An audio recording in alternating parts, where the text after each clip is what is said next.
Good afternoon. My name is Kurt Weaver. I'm an architect here in Cleveland, and I've been asked to interview my colleague Richard Fleischman, doing a video oral history project for the Cleveland Architecture Foundation. So, Richard, we're here in your Ohio Aerospace building, which is one of the three buildings that you specifically did want to talk about. Do you want to give us a little? I think there's no question that it's the epitome of what we all talked about when we went through different phases of education, from undergraduate, graduate, master's program, thesis, etc., and beginning of a book. The passion to do something that you believe in is extremely critical. It allows you to discover things that you may not have discovered if you just did a job. Being an architect is not a job. It's a passion. It's a passion to do what you love. It's so exciting to be an architect, to realize what discovery could be. We never talk about discovery. From time to time, once in a while, I can discover something new. But you always discover something new. That's what's so nice about being a young person that grew up in Cleveland, went to a famous school called East Tech. I went there because I wanted to be an architect, and they had programs at that time called vocational programs. So I could take architecture 4 periods in the morning and take college prep 4 periods in the afternoon. So I could be ready for college. I could be ready to be an architect. They gave me people I could work. I could call up, work in the summer as an intern. Education is such a magical thing that if you have a passion and a vision, you reinforce it. All of a sudden, to that skeleton, or that whatever you want to call it, you add muscle. You add, and I call it not muscle so much as thinking. Learn how to think. Those vocational schools, education is kind of come and gone at some measure. We've had times when those VOTEC schools, that to me is very interesting that there was an architecture program that you were able to find at that time. There was an art program, there was a music program. East Tech had this spectrum of learning, which is so, what happened to that curriculum? It was so fantastic. The young people could get inchy, what's that phrase? Cinchy by the inch, harder by the yard. You start small and it grows. The pyramid begins to grow. And in that growth, there becomes a new kind of passion. Clyde's next question was, what was it that caused that interest? Like, how was it that you became interested? Family. I love family. I really believe strongly that my uncles and my father were instrumental in my pursuing something and not be distracted. I live in a society where everyone wants to be distracted. They want to be entertained. I never had a chance to be entertained. I was focused on how to create a building, a model, an airplane, a house out of balsa wood. How do you make that happen? And what satisfaction you get from doing that? It's not a chore, it's a goal. You have to define goals are different than chores. And learning are goal-oriented. I find it very awkward. I tell the young people, and they say, I don't have time. You don't have time, you have time to live? So, in looking in the chair that you sit in now, in looking back over all this time, do you feel like from the very beginning that you had that spark right from the beginning, like you kind of knew right away? See, you understand, my vintage allowed me to grow up when there was a depression. We didn't have anything. When you don't have anything, whatever you have, it's a jewel. It's a beautiful necklace of opportunity. And so you get the simplest thing and you make it something fantastic. Either with your imagination or your commitment and the passion you have to make things win. I love to win. So then, how did you pick Carnegie Tech? They picked me. I had a mentor at East Tech that said, do this competition, do this portfolio of work, and we'll compete with everybody else in the country. They give out one scholarship to Carnegie Tech through the scholarship program. I did it. I had apartment houses, gas stations, all kinds of buildings. I did the design, not the working construction documents, just the concept. What could that be? How could that fit in the community? What was the urban character that allowed you to do something that was not only good design, but also part of a society that had a future? So from the very beginning, I was told, future, future, future. Phrase I discovered later on in my life, the definition of innovation is the art of seeing the invisible. You have to learn how to see the invisible. The invisible is something that we forget that exists. We all have a canvas. Who wants to use that canvas? The canvas, Picasso did it, Paul Klee did it. The building I like, I talked to my colleague, Joe.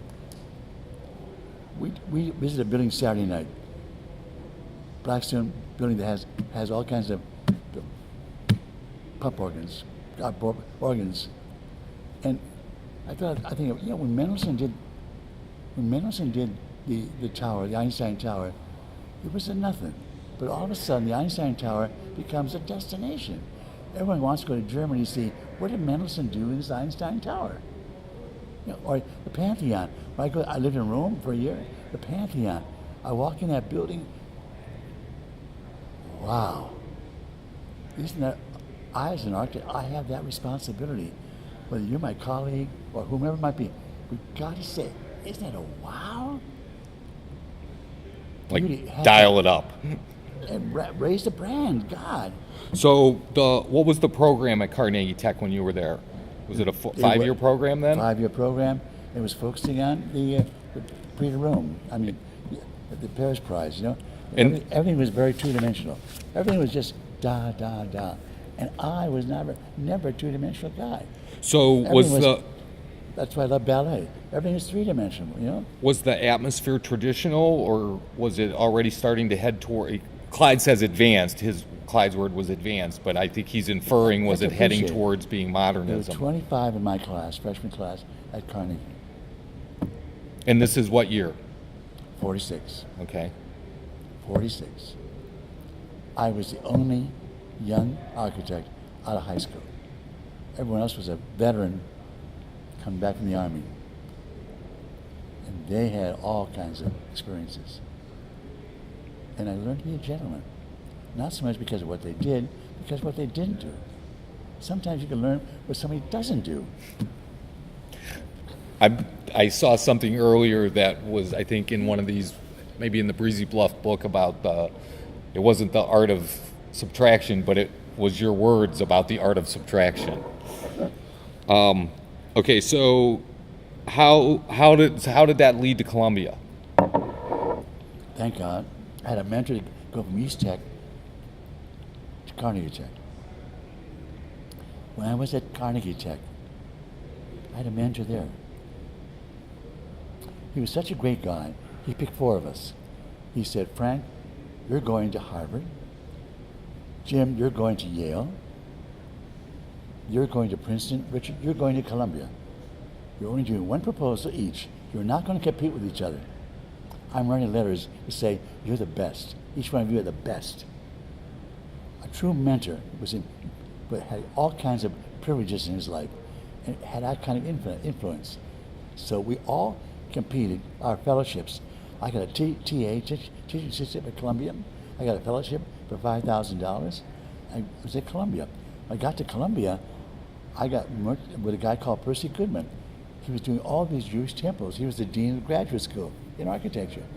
Now, you do a Jewish temple, how do you bring a congregation together and they have to share the principles of Judaism? Isn't that kind of neat? New to me. I was brought up as a Roman Catholic.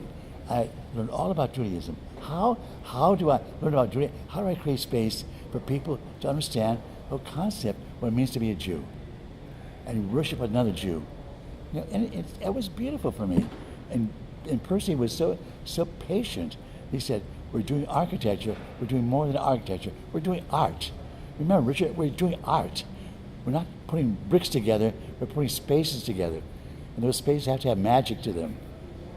From the very beginning, the people I work with, my young staff, my faculty, were always involved in space, the beauty of emptiness. And that's why I went to, I was overwhelmed. So somewhere in there you got qualified for the fellowship. So how did you qualify for the fellowship? To Columbia. To go to Rome. Oh, then I was picked. I got $5,000 to go to Rome for a year. Now that was, so I got to. So that was, Clyde says that was 54, 55? Is that right? Graduated from 55, yes. And then how long were you there? A year. Lived in Rome a year. It was unbelievable. I did all the sketches, by the way. Starting in '54. Okay. And I learned, I didn't learn on the computer. I learned that I could draw with my head and my hand. And I could make things happen on paper that I couldn't do with a bunch of pushing buttons. Yeah. So, formal education after you came back from Rome? I had 8 years of formal education. Then you were done. You were ready to practice. I got all kinds of offers to teach. So that's my thing. So I got St. Paschal Balon was 1971. I got Bellflower 1973, and then the Kent State Memorial Gym Annex 1974. That was a wild one. The Kent State Gym. Wow. We were bad guys because we wanted to build a gym on this sacred land, and we found it wasn't on the sacred land. You know, it was all kind of common. I mean, there was still controversy on that project when I came into the office. I think they were putting the fourth roof on it or something. Controversy about that office. About that experience. There's the other Richard, right? We talked about a lot of different things, but now there's this parallel line of Richard's ideas, right? I mean, the whole Facts and Ideas book that we did when I was in the office, and I mean, it didn't just start then. I mean, you had this parallel line the whole time. We talked about it a little bit with the charrette, the AIA charrette. You want to mention more of that? Something you should realize. Our work was recognized by everybody, nationally, internationally. We had jobs in Africa. We had church in Africa. We did all kinds of exciting things. Number one, then our profession recognized what we did. The firm got the gold medal in the 80s. And I personally got the personal gold medal in 2000. Now, that change is very important. I became a fellow in 1974. Tell us a little bit about that. Like when Clyde and I talked, I know I just mentioned Clyde's name, I'm not allowed to, but the question was, how did you prepare that? Okay, I worked like hell. We were told by some of the esteemed colleagues in the profession in the 60s and 70s that we were never good enough. We were never good enough. So we'd want to go for fellowship, and they would knock us down. Bob Madison became president of the chapter. I was president, and then I think somebody else was president, then Bob became president. He comes to me and said, "Richard, you and I are going for fellowship." Just like that. "Richard, you and I are going for fellowship." I said, "That's a lot of work, Bob." He says, "I know, but we'll do it." Fortunately, I was already involved in a lot of things nationally in D.C. A lot of good references, because I found out that you have to have references not in Cleveland, but out of the city. And we got all these people to support us. So Bob and I went after fellowship.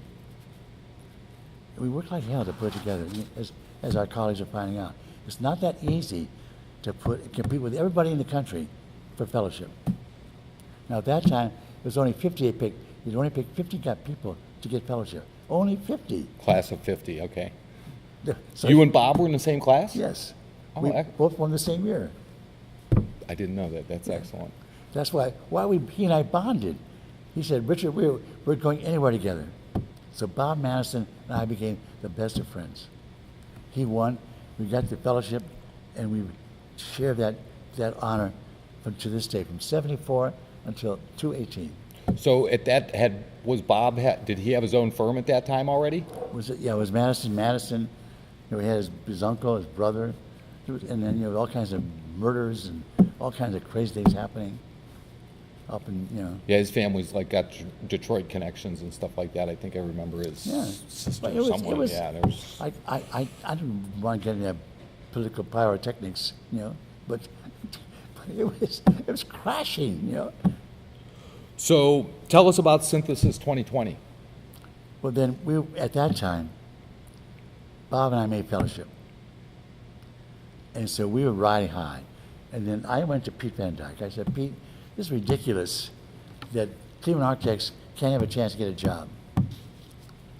I said, since Bob and I have fellowship and you have this reputation with Blossom, why don't we just go after it? why don't we put a firm together? Pete Van Dyke said, Richard, that's a great idea. I said, let me bring Bob in. So we sat down, we put a firm together. What I misunderstood was jealousy is an awkward thing. You can't get one guy get something and the other get nothing, and they think they should have part of that. I don't give you the details, but we had to break it up because I'm afraid we might hit each other. Well, I'm sorry, you know. So you did, like, I know you did, because from when I was in the firm, I know you did a Dome Stadium proposal together as a Synthesis 2020. Had Right. you guys done some other proposals together? Right. Was the North Coast Harbor work under that umbrella? No, Pete had that job. It was under the umbrella. Then he wanted us to do it as a team. All of a sudden, he changed his mind and said, let's do it as a team. So we did it as a team, and ended up in my drawing board, working with the people that were available. So we did that, and you know, and I to this day, I think we just screwed up. You know, we didn't do it right because it was so fragmented. You can't you put a team together of 3 talented people. You got to learn how to do it together as a team. You can't say, you do that, and he does that.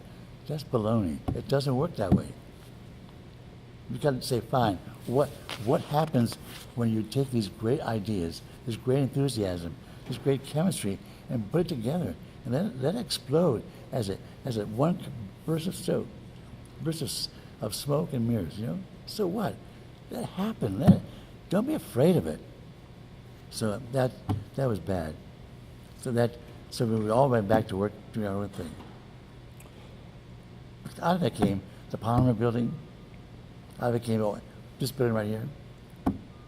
As a result of that? On my own, I just said, we're doing the Polymer building, and we had a great, Frank Kelly was a dean at the Polymer program at Akron. He was a perfect client. We just did great things together. We traveled around the country looking at buildings. And the only building that we thought was any worthwhile was up in Massachusetts. They had a polymer program. And I said, we're not going to do that. That's a building full of cells. We have to have a building where these professors, these are all graduate young people taking programming in polymer science. We got to be able, let's do something. And then so high school had a polymer program. A kid in high school could take polymer studies in a vocational part of the program. I thought that was fantastic. So again, you made this connection with We then Dean Frank Kurt, Kelly. We went anywhere to make another connection. We never stayed by ourselves. We just didn't say, this is mine. This is not mine. It's how do we bring the word we, us, our, into this circle. But as Plato said, the circle is perfection. So I always loved the circle. So the firm is now, you started in 60, the firm's 20 years old now, it's heading towards 30 years old, the work is shifting. You're still doing churches though. Right, I love churches. We've done 73 churches. 73 churches, all denominations, Episcopalian. As you head towards the late 80s now, this is when the firm moves out of Mayfield Road and moves downtown. Right. So did any of that change design direction? No, gave us more encouragement. We changed, and then at the same time, I bought a property in Bracknell. And like definitely this engagement with the civic and the city and that stuff continued to enhance and Right. embellish your work opportunities. Do you think that there was any issue with staff turnover affecting your ability to produce work, or like what's your take on that? We still had the talent coming in.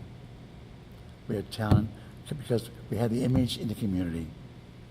So I was told that some of my colleagues around the country would say, if you want to go to Cleveland, you at least ought to talk to Dick Fleischman's firm. See, there's a place for you there. We were identified as a place to be.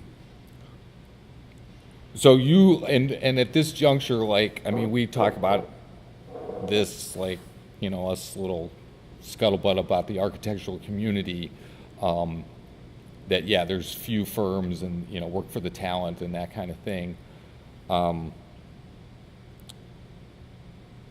There were places, Kurt, that I used to say that 2 things you could get a job. You could go someplace and learn what not to do, or go someplace and learn what to do. You got to know what the difference is, and how do you determine which is which. So what about technology? You made a comment earlier about that you're a draw guy, you're a sketch guy, you're not a computer guy. How do you think that advent of technology interjecting itself into the profession has helped, hurt? Like all of us, if you have a set of documents and you make construction documents and you can make changes so quickly when it's in the computer. Does it solve the problem in design? I don't believe that. Once it's in the computer, say, I'm not going to change it, I got it done. That's ridiculous. I found in the last 12 months, working with another group of people, that they refuse to, once it's in the computer, they refuse to change it. They say, you can't come in tomorrow morning and change it again. I said, that's our job, to find the best solution. You got to change it. You can't build junk. So how do you reconcile that in terms of practice with engineering? Get to the engineer. Pick the engineer who thinks the way you think. He does not take a job for a fee. He takes a commitment to create a space with you, and he knows what you want to do. You just accept that as a tall order. Like, for example, air. I love air. How does air fit? I maintain architecture is not just visual. It's acoustic sound. It's air movement through the building. What comfort level do you have? What texture do you have? See, I believe it. Space is defined by size, shape, and surface. The whole thesis is just on those three words as to what those elements mean in terms of water. Is water part of this? Is the sound of water critical? Is the sound of movement of air critical?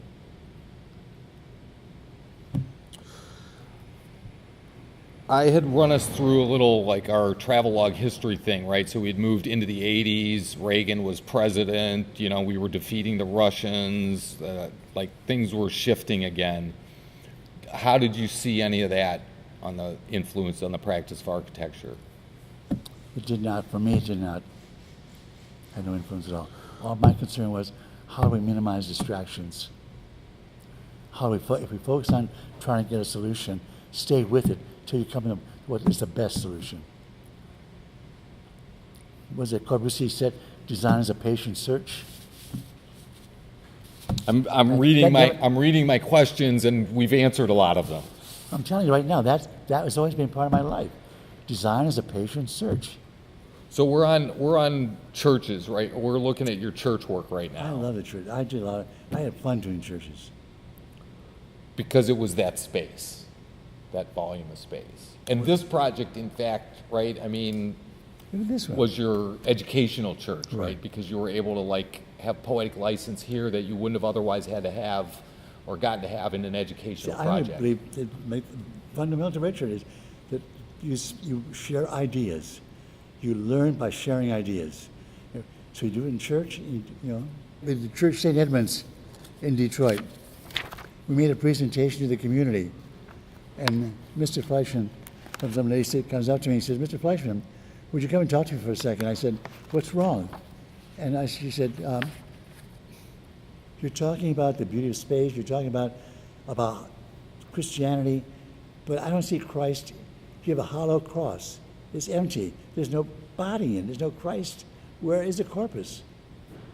I said, Mrs. So-and-so, I forgot your name, but please, in the Roman Church, there's some very basic statements. What is our theology? Number one, theology. Christ is in the Word, Christ is in the Eucharist, and Christ is in each one of us. Have you looked at your neighbor lately?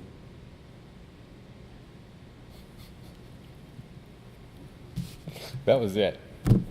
Second one, another church in Michigan. This priest, I'm showing you all these pictures which are very bright and airy. And he said, Mr. Fleischman, how can you do these churches? They're bright and airy. I want God to know how dark it is. I want to be afraid of God. I want to be in a space I can fear Him. I knew I didn't have the job, right? I said, Father, don't you think He knows?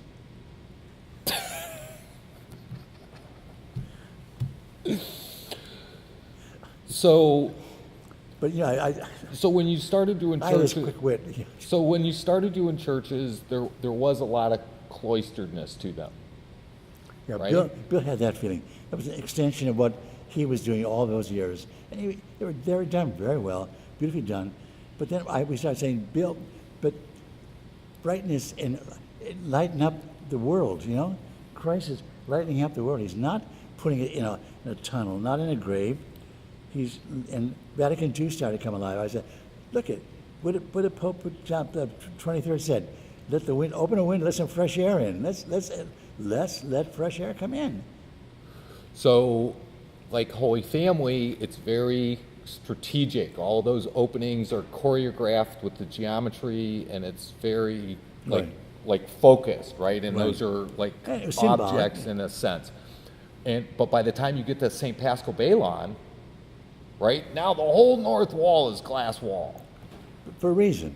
For example, when I was in Rome, in Italy, I've been very much involved in the paintings of Botticelli and all kinds of great, where Christ was on the cross, and these are all paintings of Christendom as it was in Christ's time, and afterwards. So I said, you know what? Our technology allows us to have glass as a mirror. So you come to worship on Sunday, you come and here's this wall of mirrors. And here I am. Am I a Christian? What have I done right and wrong? Why am I coming to this church to share what with whom? So you see your image in the glass wall, and it works. Everyone comes to church and say, there I am. Look, you see my 5-year-old son, Jimmy, you see, this is what we're talking about. Who are we? Are we Christ, followers of Christ? Everything we did was try to be symbolic of something. So there was a consciousness Constantly. There was in always, that opening, Yeah, and like like in Detroit. a higher Right. level of transparency into your work. there was always an idea. I believe architecture, there has to be ideas. If you're just doing gimmicky, I don't want to be part of infatuation. Infatuation deals with physiognomy, which is nothing. It's moment in time. I'm more concerned about what idea can be punctured into that system. In our minds, we have a body that's called a container. It deteriorates. But we also have a system, a beautiful idea of how we think, what we believe in, and ideas grow. I think that's what I fell in love with. How we give ideas that can grow, and people can fall in love with one another. I mean, a beautiful, real love, not something infatuation. So that core of Oh, yeah. design, like that. Our first church we ever did, St. Martin at Tours. The biggest problem we had was the bishop said to the pastor, John Garrity, Father Garrity, you do whatever you want as long as you can be under $600,000. We built the whole church and 8 classrooms for $600,000. What year? 61. 1961. Our first building we did. I designed the glass. We did the form and geometry so we could save money and space. We had an engineer that was able to deal with these steel beams, which were terrific. These are not wood girders, these are steel girders, box girders.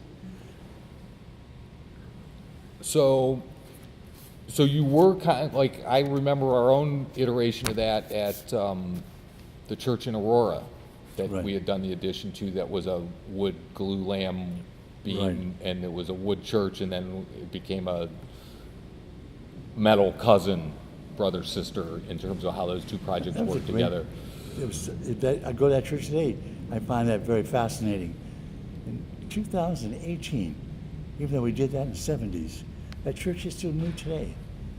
It inspires you to say, what is Christ like? What are the Gospels? What's the Gospel of the day, the lecture of the day?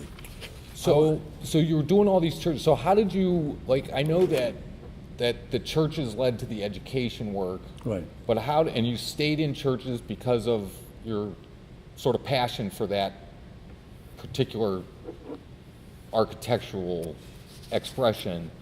But how did that tell us about how all that like led to polymer and to the bigger work. Because the firm continues to progress, right? We're moving through into the 80s and heading towards the 90s. I mean, what was contagious, Kurt, was the idea that our enthusiasm for learning. How, if you do a space, the purpose is to share it with another human being. That seemed to be our motto throughout everything. All under our sketches we did, and our clients framed them all. They loved the way we drew. They loved our sketches. And so tell us about your partners, because we haven't really talked about that too much, other than me referencing Clyde all the time. well, we had two partners. One is Clyde Horn, was a tremendous human being. I think he loved and hated me. On the night before our presentation, I would say to him, we're going to do this like this. And he'd say, you can't. I said, Clyde, we're going to do this like this. And he would say, you can't. Then I'd come back the next morning, he would say, is this what you meant? Yes, Clyde. See, the nice thing about you, Clyde, you could think. I gave you a problem, you solved it. I appreciate it and I thank you for it. That challenge. He could accept a challenge. It was exciting. When you work in a firm that is a challenge every day, every minute is a challenge. Not making a pretty picture, what is it corners like, but what is the space like? That is very profound. What is the space like? You know, it's a little bit of a negative inverse space, but I said to Clyde when I saw him the other day that, you know, and I said to you earlier that, you know, that you had the gumption to go after the Gateway project of your own accord and put together the team that we had assembled at that time with Richard Rogers and go after that, and we weren't successful in getting that, but it led us to getting a piece of that. And I said to Clyde, I said, you know, that was really like probably the most fun project you ever got to work on, because Right. he literally got to do that 100,000 square feet underground that nobody ever sees as a sort of inverse negative space. I still win money on that. I said, try to find where this big garage.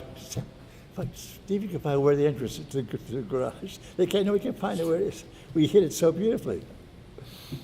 But that happened at a time in his career path where, I mean, he couldn't have been. I didn't realize at the time, but how happy, right, that he must have been to be able to execute that project like we did at that time. I must tell you, I was the luckiest guy in the world to have people like Clyde Horn and Arthur Brenneman, two architects who loved the profession. And for example, Art Brenneman was on all kinds of committees with me for AI. We felt AI had to grow. He agreed with me. So how do you make AI grow? Because it was important for them to learn the way we learned. I thought that was a very important statement for us to make. Because you learn the way we did. Like I'm experiencing this now, a lot of young people coming out of college today, they don't want to learn. They just absorb it, you know. Isn't this good enough? Oh, How to make Richard's eyes roll up in his head. How do you identify mediocrity, right? So did you feel like that the pressure of running the firm had an influence, positive or negative, on the design? Running the firm never bothered me. I love the firm. I still love it to this day. I'm trying to segue us to, like, I mean, time is accelerating. So as Joe had mentioned earlier, like now we're up into the mid 80s. So Stone Monroe Falls High School is coming into being. The Mountain Layer Student Union Project down at West Virginia U. We did the studio project in '89 and moved downtown. University of Toledo College of Engineering, you put 1989 on it, but that clearly was when we got the job, I guess, right? Because it finished after I left. And then Cleveland Center for Contemporary Art was done in 1990. That was a turning point for us. The Cleveland Center for Contemporary Art? We could take that. I got a call from who was the architect that was asked to do that? He refused. He said it can't be done. I thought it was Pete. No, a big one, big name. Somebody out of town from. Yeah. They said you can't do it. Oh, Paul Philip. Anyway, he refused to do it. Marjorie, the owner of Dalloway, said, "Can you do it, Richard?" Because I was doing all kinds. I did my house on Belvoir. He said, "Can you do it?" I said, "Yes, I can." So I said, "How do you take that long 300-foot tunnel and work with it, and in the middle create this very flamboyant red curved wall?" You know, there was a studio lesson in that project that I don't know if you're aware of or not, but there was a gentleman who ran that project it was his first and last project. Right. Because he wasn't necessarily a team player with the rest of us studio people. That was an extra fun project, that one. But that was. You had a lot of meetings up there in the cone of silence. I love it. The seal we had holding that glass wall so it wouldn't fall down.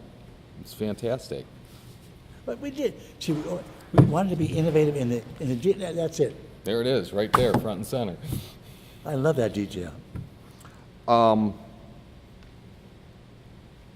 North Coast Harbor. But wait a second. Let's go. Remember, Mies van der Rohe said, the architect is in the detail. If you can't do the detail, you see how the things fit. I think it's one of your best, Richards. But it's so great. And the wall still stays today. Is that all still up there in that Yeah. space, even though it's abandoned? Man, it's up there. Or the clinic has it, and who knows what they're using it for? So North Coast Harbor, we talked about that a little bit because it touched with Bob and Pete. Right. And there was sort of in our civic, sort of tie back to civic and stuff like that. But then polymer science. We had a great leader on that one. Kelly, what's his name? Dean Kelly, Frank. Frank Kelly was a brilliant guy. And he was so brilliant, he didn't want to get in the, he said, "I'm not going to get in your way." At that time, I was single living in Whitten Place. And we went out to dinner downstairs at the restaurant and came up to my apartment and did the whole damn design in my apartment on the 21st floor, overlooking Cleveland, doing sketches of the Polymer building. And that was that motivated at some measure in terms of it becoming a tower because of the site? Like you already knew at that point that it was Right. going to be some kind of a What tower? I knew was that one group, chemistry was more than physics, and physics didn't have to be as big as chemistry. So we had to go say, what would the tower be? What would those things be like? And wouldn't it be, why can't each of those be a test tube? Why can't the people of Akron see how beautiful polymers are? Frank, what you're doing, how you're educating these young men. Remember, we had the chemistry buildings where nothing was on the outside wall. It was all glass. Correct. And all things were in the center. And in physics, we did the opposite. Everything was on the outside wall, and in the middle we had these big place to build these big monuments. It was so simple. It was so magnificent. You know, I think at some measure we tried to use some of those ideas in a different kind of application with the faculty offices in Toledo, Right. but we didn't really ever get the same But magic, and we had budget But I think problems. for this presentation that you're trying to do, as iconic architects, we are thinkers. We are not copy. We don't copy design. We understand design. We understand concept, and we want it to grow constantly. How do we nourish ideas? I really believe in the whole idea. I have a system. If you have a system, I want to marry your system so that your ideas can be with my ideas and with Bill's ideas or with anyone's ideas. Well, I mean, That's a marriage that's made in heaven. I mean, that's how I look at the opportunity for whatever that conflict is to resolve itself in a better opportunity for it to be more special, right? I mean, I it feel comes sorry together for- and you get something better out of it. I can't believe that in the 58 years I've been in business, 58 years I've been, nothing changes. The same thought process still exists. It seems to be adequate, sufficient, good enough to make money. Is that our goal, to get a job and make money? I thought our job was to be enthusiastic, discover new ideas. Where's Christopher Columbus today? Yeah? What? Where are people like that who have ideas and are tenacious enough not to give up? God, what a responsibility we should have. You know, I love that. It's fantastic. Every day. Attack every day. So we've covered a lot. We've covered a lot of ground. We didn't necessarily come to the conclusion of my sequence, but I think that's probably okay. I'm curious if you would share with us maybe your thoughts on, you just sort of made a statement about copying or not copying, but at the same time, I'm curious about when I was asking you through the 40s, 50s, 60s, 70s, I skipped over my thought about who the architects at the time were that may or may not have been an influence on you. But I'm curious if you'd share with us, architects that you know of that you look to that way and To this have day, a high regard for. Thank you very much. To this day, people say, you grew up in a period of Wright. Were you a Wright person, loved Wright, Frank Lloyd Wright? I said, no. I understand what Wright did. I said, what do you mean? Wright was the first one to let me know that glass was not a window, but a wall. Once you understood that glass was not a hole in the wall, but a whole wall, that was very important for me. As simple as it sounds, very, very critical. Second, I grew up, maybe because of my background, Bauhaus. I really believe in the Bauhaus. I believe in this distribution of what happens with fabric, sculpture, ceramics, carpeting. What are these things that enclose our space? And how do we teach young people to use that material and new materials? What about new technology? Are we using new technology as instruments? Are we using it as just a gamut? It's that influence that has your connection to like the Cleveland Institute of Art and things like that. For example, excuse me, may I just say this? You may not put it in. Look at the light, this is St. Mark's in Venice. The light coming in. I didn't know I captured that movie of light until I got back to the States a year later. I took this picture in 1955. I didn't see what it was like until 1956 when I came back to Cleveland. And I said, I was able to capture that light? Wasn't that great? And then I did St. Martin tour. We architects, we ought to be crucified if we don't do something like that,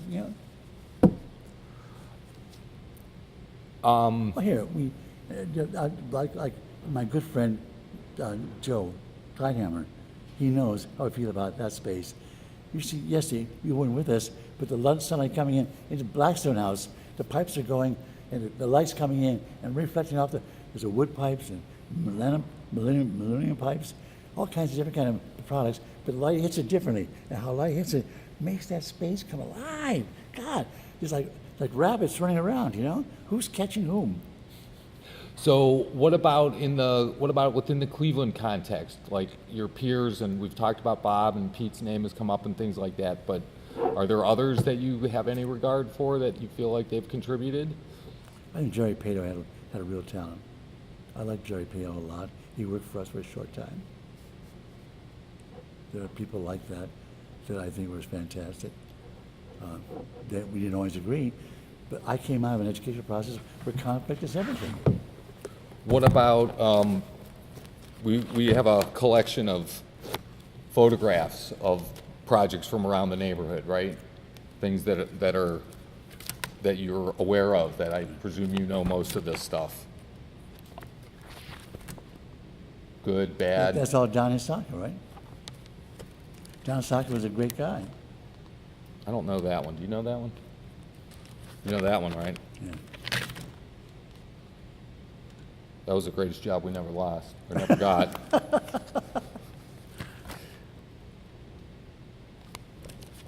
polymer. What do you think of that one? Try not to. When he doesn't answer, we'll take it that way, right? If I can't say something good, I say nothing. Right. I'm interpolating it that way. What do you think of the plane crash? All I remember was I was having a meeting at Case Meston, and the train lady came up, and she was so worried she made a big blunder. And we said, "What's wrong?" Well, I found this on the floor. Did I drop and break it up? She thought the model that Frank Gehry did was so ugly and so on the floor. She thought she was did it. Responsible for damaging it. Damaging it. I did that. That's fantastic. So, not a fan per se, but we all kind of have to acknowledge that he's had an influence in Oh, what's happened in our world around We us. need people like Frank Gehry. We need that to get rid of the cobwebs. Come on.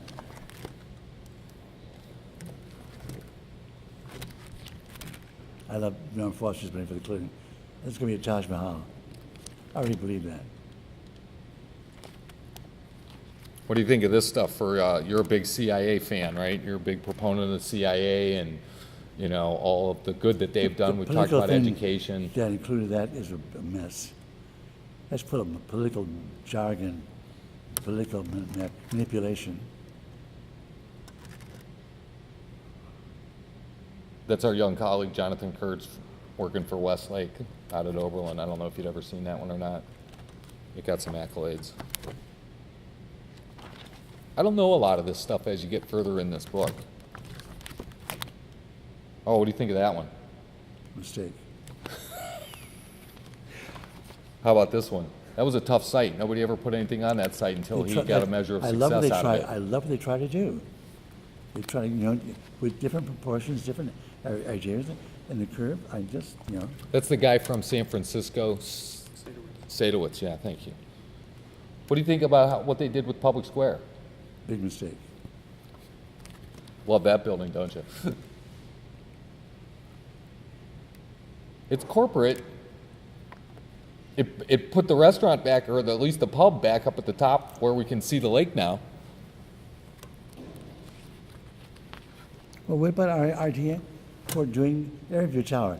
If we're going to bring up, have some apartments and hotels, what if we take half of the building and put light steel frame balconies all around the side? The building is stale. How do we give some life to it? How do we give Airview Tower something very special? What else do you want to say about your interview? How about best client? What? What was your best client of all the things we've talked about? Tomorrow. The next one. What about worst client? They have an army of them. It's not funny. An army of bad clients? You're right, it's not funny. It's kind of sad commentary on the thing. Okay, so, you know, there was a question about that your firm has evolved to the next level and that, like, might have run its course already. Do you want to talk about that at all? Tomorrow is very important to me. I'm vintage. I understand that. I just had a monumental accident that brought everything to my attention. Your car crash, you're referencing your car crash? Turning over 4 times in the median strip, breaking ribs. Tell me how vulnerable I am. We as human beings don't have that much to give. I hope I can give something back. The beauty of kiss does not depend on the color of the lipstick, remember? You forgot that one. Well, anytime like lipstick comes into the conversation, I think of the damn couch. I have some phrases. And then I'm worried about what story might come out. What was the other point? Breezy Bluff. Oh, yeah, you need to talk about Breezy Bluff. What I like about Breezy Bluff is all my colleagues, where you may talk, they never thought I could do that. I could take a piece of land, buy a house for $1 million, and develop the land, and at that time my wife, Helen Moss, could then live in the house that she dreamed of being in. Her lifestyle was everything that house was about. You're talking about the Pickens Mansion. Pickens Mansion. It was everything she believed in. Having black tie dinners once a month, having parties all the time, recognizing New Year's Eve as a major monumental celebration, getting dressed up with long skirts and dressing and saying, honey, well, how do I look? I said, well, what about me? Would you like should I wear a white jacket or a black tie? What should I wear? Oh, I like you in a white jacket. But isn't that kind of fun to live in that world where the options you make identify you being attractive to another human being? Because the way you dress, the way you think, the way you respect them, isn't that wonderful? God, isn't that architecture? That's architecture. I love you, goddamn. The passion, right? It just bubbles out over the top. Thank you, Richard.